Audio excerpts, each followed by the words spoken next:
Hey you guys, it's Peter, and I'm back. Of course I'm back, I'm not going anywhere. Beast! I'm YouTube famous now. All right, let's get right into this video, because I have some things to say. And I really don't even know what direction this video is gonna go in. All I know is that I am not really happy with the turn of events that have become the investigation into Tanacon. Let me just put it that way. And it all started when I woke up this morning and I got on the Twitter.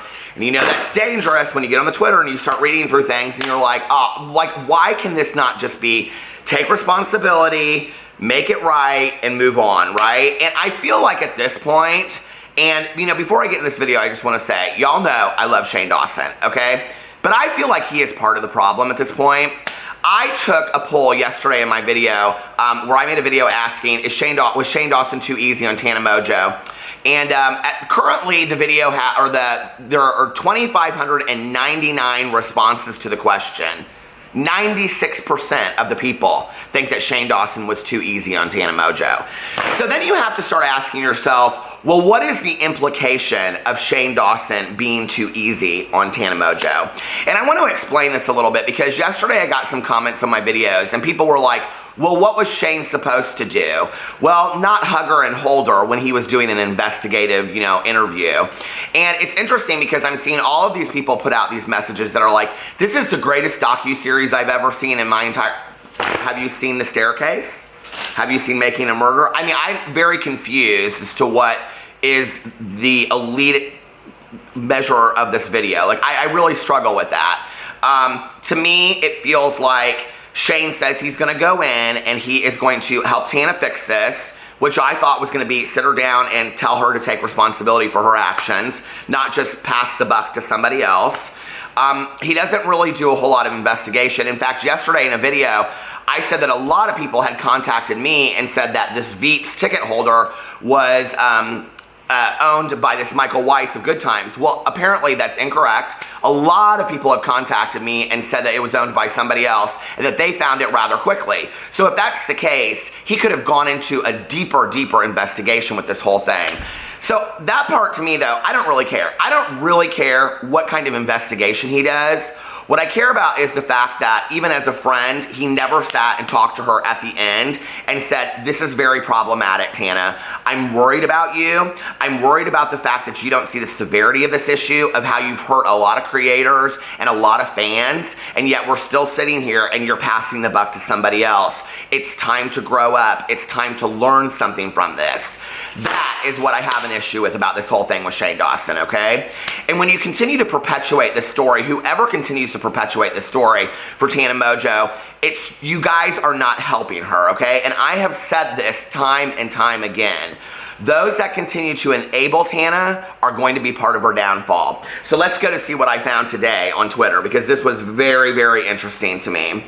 So then, 9 hours ago, this Hank Green put out this statement. Now, Hank Green, if you don't know who that is of the Vlog Brothers. He's John Green's brother, and they're the creators of VidCon.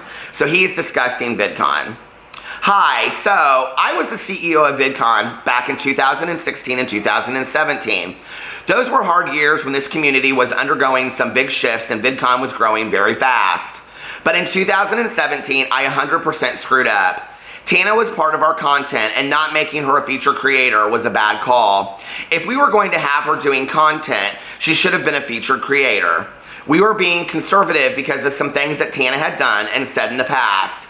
But we should either have had her there or not that shitty in-between thing. This isn't the first time we screwed up and it won't be the last. This is a hard business and I'm not saying, oh, Tanacon, it's all my fault. See, here we go again, down the rabbit hole. But I think it's important to recognize when we make mistakes regardless of the mistakes other people make. It's been really hard for me to say all this because I love the team of people who puts on VidCon, and they are so great, and it was really hard to admit we screwed up while VidCon team was getting attacked on social media. Tana's use of people's names in her videos had real significant consequences, and while I absolutely am fine with her coming for VidCon, I remain very frustrated that she called out individual people, especially when those people were just doing their jobs in difficult situations that I put them in and trying to keep our attendees safe. It is very hard not to be defensive when you feel like you've been attacked, so I hope that helps explain why I didn't write this sooner. Running events is hard. Making them safe and fun is hard. Watching the event that Good Times put on devolve into a dangerous situation was not fun or pleasant for me or for the VidCon team. It was inexcusable and terrifying, and we're all lucky it didn't get so much worse. I heard a lot of people joking about that we were sipping champagne and laughing or whatever, but no. Our head of security said to me, this is like watching all of my nightmares happen in real life. It was scary and I was frustrated and sad that angry and following on social media like everyone else. I think this is as bad for all YouTube conferences. I've been thinking about how in this community we need to better understand how much power we have. That includes the power to make someone feel unworthy and disrespected, like VidCon did to Tana, and the power over those who think they might get something from us, and the power we have over our fans, how they see the world and how they behave. We have a huge amount of power, and I hope this is a lesson all around to take that more seriously and act more carefully.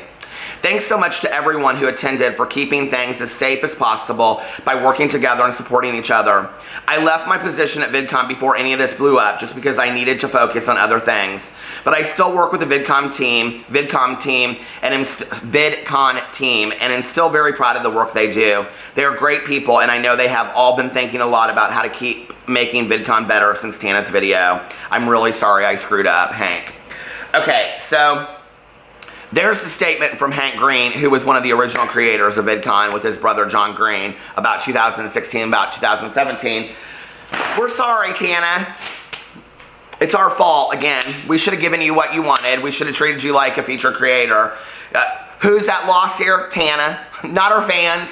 Not the creators at Tana. Tana, she's lost again. Poor Tana. Oh, poor Tana. And what has Tana learned from all of this? Well, let's go in and look, because that's the one tweet about all of this that Shane Dawson chose to retweet on his thing, which being unbiased going into a situation, and that was the thing that everybody said in the comment sections of mine. Shane should never have done this video. If anybody should have done it, Ryland should have done it. Shane had no business doing this video. And a lot of people said this as well, that as soon as Shane started crying on the third part of the video with Tana, they knew he wasn't going to say anything.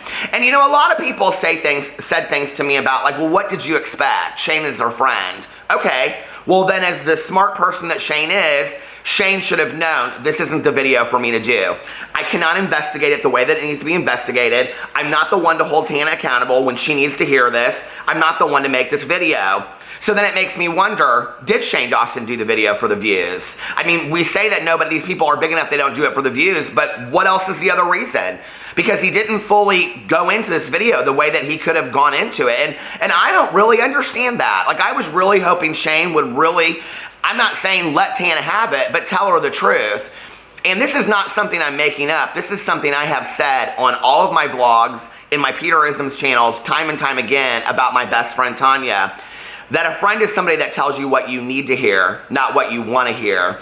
And just kind of slightly saying things about, you know, Tanacon throughout the video, you know, like, this is really a mess, you did this for revenge. Okay, that's one thing.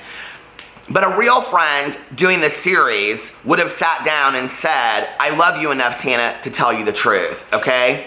This isn't just about Tanacon. This isn't just about your poor choices. This just isn't about your arrogance and saying, I'm going to throw a better event than VidCon. This is about your partying that night. This is about your partying behavior. This is about the message that you're sending out there to the younger generation. This is about your lack of responsibility and you're being an irresponsible person to begin with. You don't show up to collabs on time. We see it all over the internet. You don't take your job very seriously or very professionally. This is really one big party for you, and if you want to make it the long haul, you got to get serious about this. I'm worried about you. I feel for you like you're my YouTube daughter. I've been there for you from the very beginning. I've always felt connected to you. What do I need to do for you to get this message? Because you just aren't getting it. Now, I don't think that's Shane being hard on her. I think that's Shane using this as a teaching lesson and an accountability statement to say, this is a moment for you to really get this, Tana, and that never happened. So when all of you want to talk to me about Shane Dawson being the Oprah of YouTube and how he really put this great documentary together, that piece was missing for me. And that makes me wonder if maybe Shane wasn't the person to do this video. And apparently, 96% of you feel the same way that I do, that he wasn't the one to do it. And now, it kind of reflects upon Shane. It kind of honestly looks bad on Shane because Shane's the one that chose to do the video. I mean, people are like, well, this isn't Shane's fault. Well, Shane inserted himself in the middle of this. Shane put himself in the middle of this, whether that was to clear his name or whether that was to clear Tana's name or whatever the reason was, or to really dive deep into this investigation, he fell short. That's his responsibility. Nobody asked him to go out there and make this video series. He fed it out there and said, hey, I'm thinking about doing this video series. And I think that what most of us, and I'm just going to assume, and I know when we assume you make an ass out of you and me, I know, right? But I'm just going to assume you went into this thinking the same thing that I did. So let me tell you what I really thought I was going to get from this docuseries, okay? And why I'm a little let down, honestly. I am surprised that Shane did it the way that he did it. I didn't see the Michael Weiss part coming because before this all started, the whole docuseries, I didn't know who that person was, and I had no idea that this was going to be all about the production team. But like I've said in previous videos, that means nothing to me because she's ultimately the one that hired him. So the fact that we're not pointing the finger and saying, Tana, you need to take responsibility because this is Tanacon ultimately, is surprising to me. But I honestly thought that we would go into this and, you know, it would be Shane showing a lot of footage from Tanacon, a lot of the things that had gone wrong. I thought that would be part one.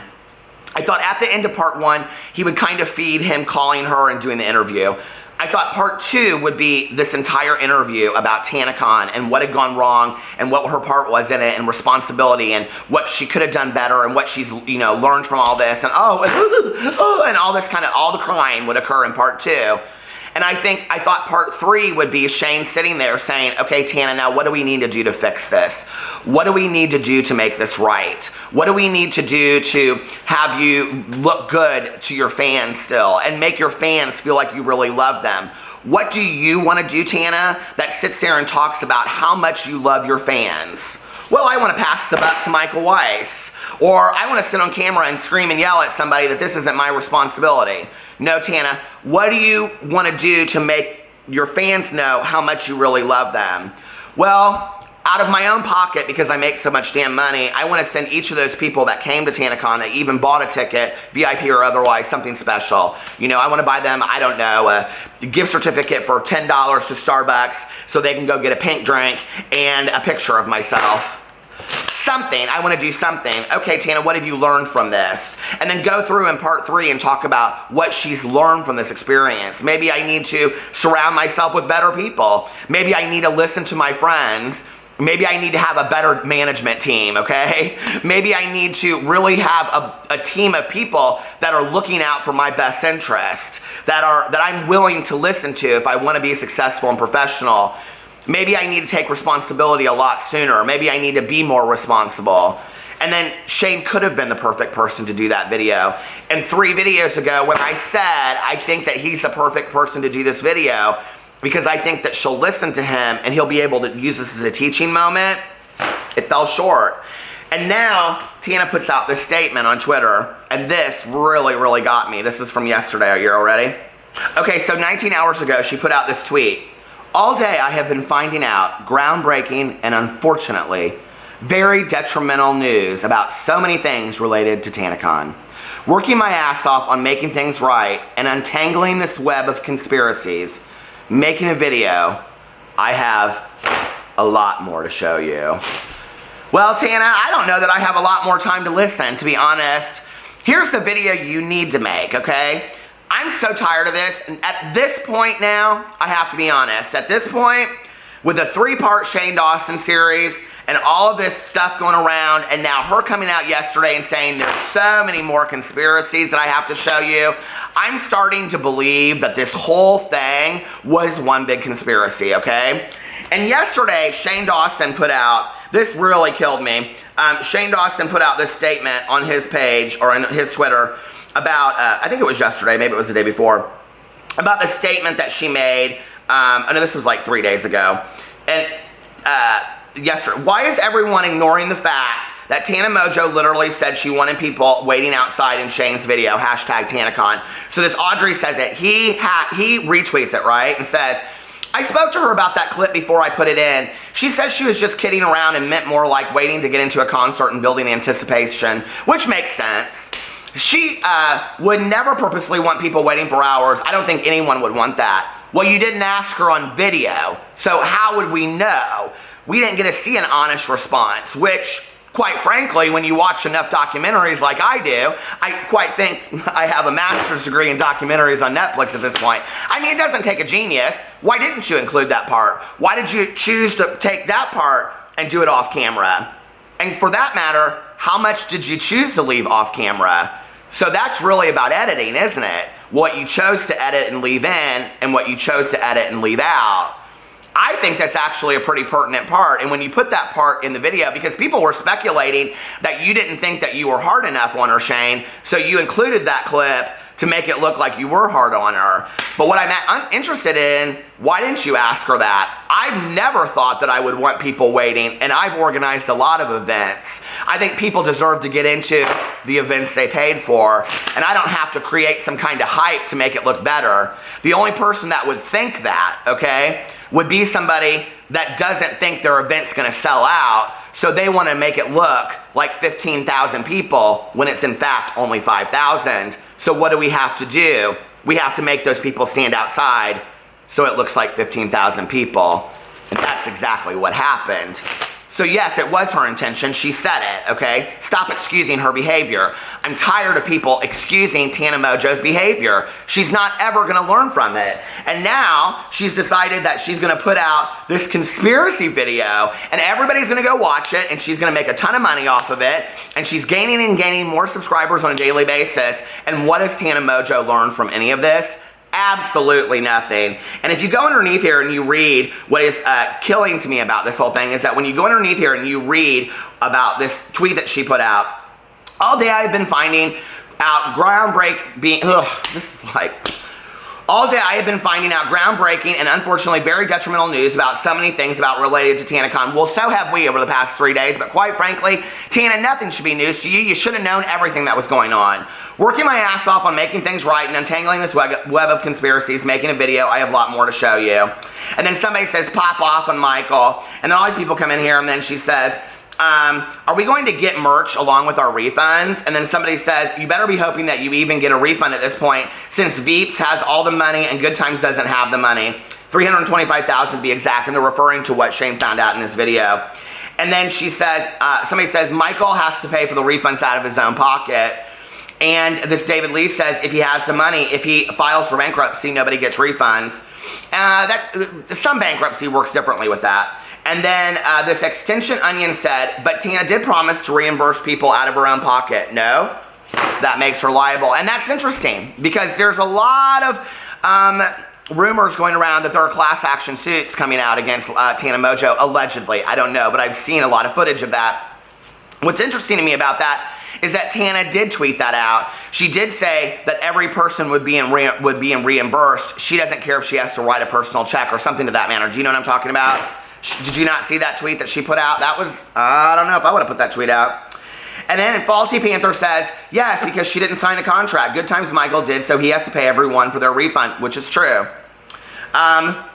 Maybe if she stuck to her word and Good Times continued to fall through, she'd reimburse and then sue Michael for the money. I don't know. It's all nuts. No matter what way you look at it, it's all a disaster. And that's exactly how I feel about it. It's all a disaster. I think everybody wants to just have it be over and move on. We don't need 10 more conspiracy videos, Tana. We need you to sit down on camera. If nobody else will say it to you, Tana, and you will listen to anybody of reason and you want to act like you have learned from this experience, let me tell you what to do.